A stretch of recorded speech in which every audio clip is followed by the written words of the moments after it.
Kalau menurut gue sih, kalau ngeliat orang Papua ya friendly ya, ramah gitu. Serem tapi baik hati. Ya, orang Papua itu baik, ya biasa-biasa aja. Baik semua, cuma image-nya itu yang jelek.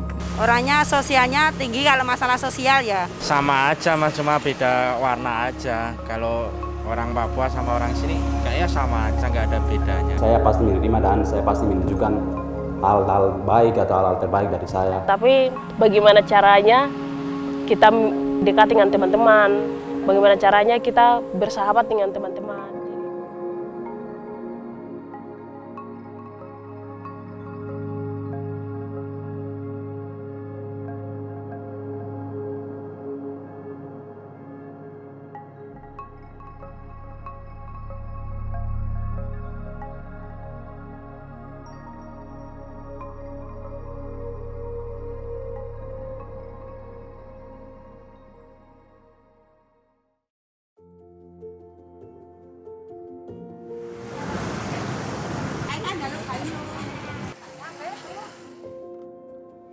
Diskriminasi masih saja lekat pada sosok masyarakat Papua di tanah air sendiri. Padahal banyak dari mereka dalam perjuangan mematahkan stigma dan membuktikan diri. Perkenalkan pemuda-pemudi asal Papua, Janius Tabuni dan Melkina Murib. Hai, nama saya Janius Tabuni. Saya dari Distrik Beoka, Kabupaten Puncak, Provinsi Papua. Saya sudah 4 tahun di Jogja dan sekarang saya jadi mahasiswa di Universitas Gadjah Mada. Halo, nama saya Melkina Murib.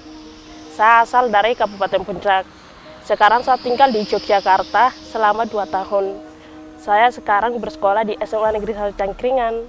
Janius dan Melkina merupakan pelajar berprestasi yang terpilih mendapat beasiswa dari pemerintah daerah Papua untuk mengenyam pendidikan menengah dan perguruan tinggi terbaik di Jogja. Waktu itu kita terpilih memang anak-anak yang biasa rajin di sekolah juga, kemudian kita punya kemampuan dalam berkomunikasi dengan orang lain, kemudian mampu untuk beradaptasi, senang dan kaget juga karena saya tidak pernah ada rencana untuk SMA di Yogyakarta ya, khususnya Jawa. Jadi saya kira kalau datang ke sini adalah suatu impian yang terwujud dan saya sangat senang. Itu yang impresi pertama. Awalnya terpilih beasiswa dari Laga ke Jogja itu SMP kelas 3. Saya dan 5 teman lainnya ikut seleksi dan nama kita lulus, maka dikirim ke Jogja untuk bersekolah di sini. Ibu saya yang tidak setuju ke sekolah di sini karena ibu saya bilang, di Jogja tidak ada orang Papua, tapi aku tetap mau ke sini, mau ke Jogja.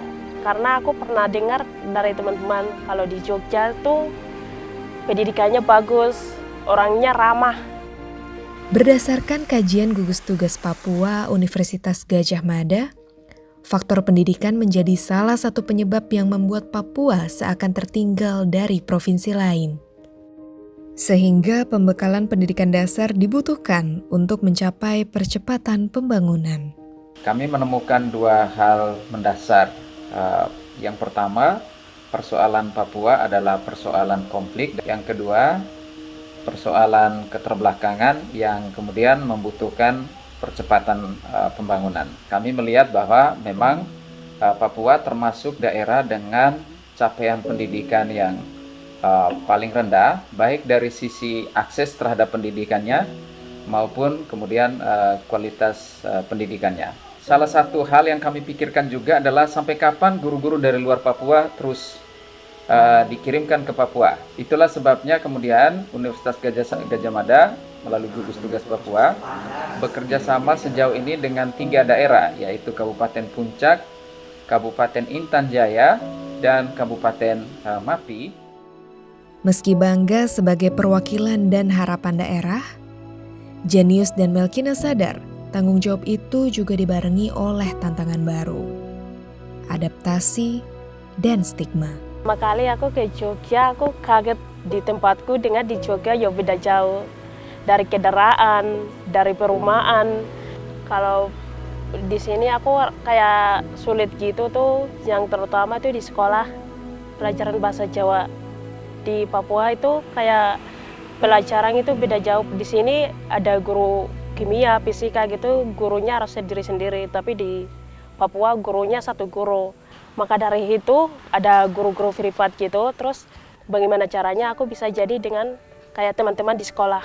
Kalau itu yang di luar ya, di luar secara luas ya, dari masyarakat sekitar maupun masyarakat Jogja, semua manusia kan pasti ada yang ya pikirannya beda-beda. Jadi saya kira memang kalau belum tahu kita memang waktu itu menganggap kita mungkin dari sisi negatifnya, saya sendiri yang merasakan bagaimana sikap rasis kepada saya itu, wow, itu sangat membuat saya tidak menyenangkan. Iya, pada saat masih SMA itu memang masih tidak bisa mengontrol emosi, kemudian tidak bisa memahami kehidupan itu seperti apa ya waktu itu. Kemudian karena memang pemahamannya juga masih rendah dan saya kira itu tidak jadi bagian dari kehidupan gitu. Butuh waktu hampir 2 tahun untuk Jenius dan Melkina untuk beradaptasi. Daripada sekedar memaklumi, mereka berupaya berbaur di tengah masyarakat. Kalau waktu itu pas awal-awal itu memang berbeda, artinya saya juga ada minder juga untuk berkumpul atau untuk mengunjungi atau untuk membeli sesuatu di tempat yang ramai dengan teman-teman yang berbeda gitu. Dan akhirnya saat ini saya memahami apapun kata orang, ya saya pasti menerima gitu. Karena dengan tidak menyerah, tapi saya pasti menerima dan saya pasti menunjukkan hal-hal baik atau hal-hal terbaik dari saya. Saya harus terbuka kepada siapapun, saya harus berinteraksi dan saya harus berkomunikasi dengan teman-teman yang dari luar Papua gitu. Di kampus itu saya ikut dalam kepanitiaan juga yang diselenggarakan di kampus. Kemudian ada juga organisasi di asrama juga maupun bersosialisasi dengan tetangga kita sekitar. Jadi saya kira itu membantu saya untuk cepat beradaptasi dalam lingkungan sosial atau dengan warga gitu.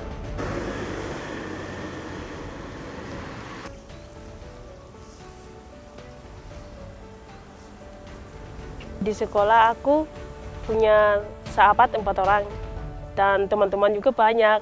Terus aku ikut ekstra itu, yang pertama aku masuk ekstra musik, yang kedua aku masuk ekstra batik, terus ketiga aku masuk ekstra voli. Ya saya bersyukur bisa dapat kayak ibu asuhku, kayak bunda. Karena aku bisa belajar dari ibu asuh, ya anggap ibu saya sendiri. Bisa dimanfaatkan. Ya, coba kita lebih.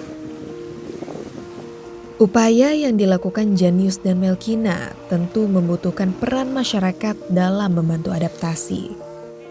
Salah satunya yang dilakukan almarhum Dr. Andes Bambang Purwoko MA, akademisi Universitas Gadjah Mada yang memiliki perhatian besar pada Papua. Kriya Sekaraji GSA Rumah Belajar Inklusif ini didirikan oleh Bapak, resminya berdiri pada tanggal 7 Januari 2020. Tujuan awalnya ya sebagai upaya ikhtiar Bapak, karena banyak melihat bahwa pendidikan merupakan prioritas utama bagi pemerintah daerah di Papua. Jadi Bapak ingin menyediakan rumah belajar yang bisa mengakomodasi, memberikan ruang yang kondusif, kemudian juga menunjukkan bahwa sebagai orang Jogja, kami memang berhati nyaman, tapi di sisi lain juga menunjukkan kepada orang Jogja bahwa orang Papua itu sangat baik, tidak seperti yang banyak orang punya prejudis. Kami bekerja sama dengan gugus tugas Papua, UGM, Universitas Gadjah Mada, yaitu memberikan pendampingan kepada mereka, baik pendampingan yang sifatnya non-akademik maupun pendampingan dalam hal akademik. Ketika mereka hadir, program pertama yang kami lakukan adalah melakukan orientasi, pengenalan yang ada di Yogyakarta. Dalam hal ini budaya bagaimana mereka bisa beradaptasi. Karena persoalan mereka adalah masalah adaptasi terhadap lingkungan. Setiap penerima beasiswa diwajibkan mengikuti matrikulasi sebelum masuk ke lembaga pendidikan resmi untuk menyelaraskan kemampuan belajar siswa. Di sisi non-akademis, mereka diajarkan untuk bersosialisasi dengan lingkungan asrama dan pendidikan dengan berbagai latar belakang berbeda. Ini nanti kamu paling lambat ngirimnya jam 4 sore.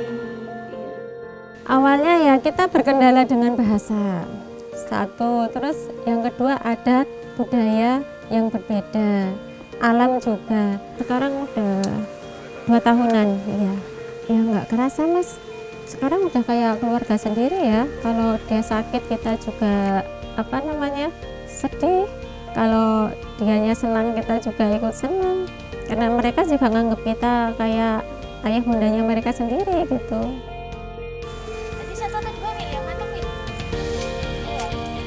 iya, betul semua sih. Merah. Jadi sebenarnya kedatangan Melkina ke sini itu juga merupakan kali pertama kita kedatangan anak dari Papua. Alhamdulillah selama anak-anak Papua di sini dan kita libatkan dengan kegiatan di sini, anak-anak yang lain juga bisa berbaur seperti itu. Nah dari situ saya melihat juga awalnya saya melihat Melkina itu seperti anak-anak Jogja pada umumnya Mas. Jadi kayak malu-malu, kemudian dia juga banyak senyum. Tapi dia terbuka dengan teman-temannya. Sebenarnya aku cukup excited juga kaget gitu kan.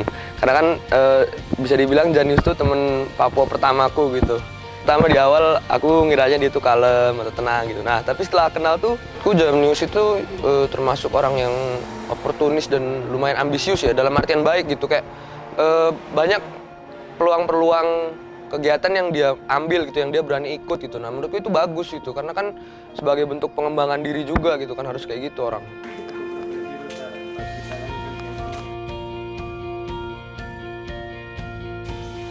Janius dan Melkina hanya segelintir dari belasan ribu anak muda Papua yang sedang berjuang mencari pembuktian diri.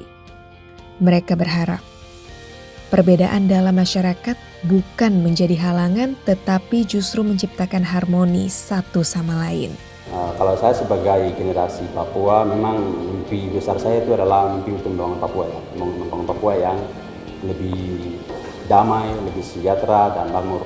Kalau saya sudah selesai jadi dokter, aku ke Papua. Aku pengen membanggakan kedua orang tua saya dan di kampung saya lebih maju lagi dan jadi dokter yang baik.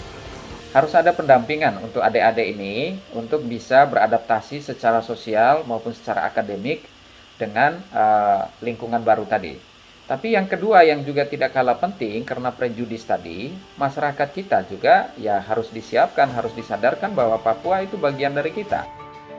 Indonesia bukan terdiri dari Jawa dan Papua saja.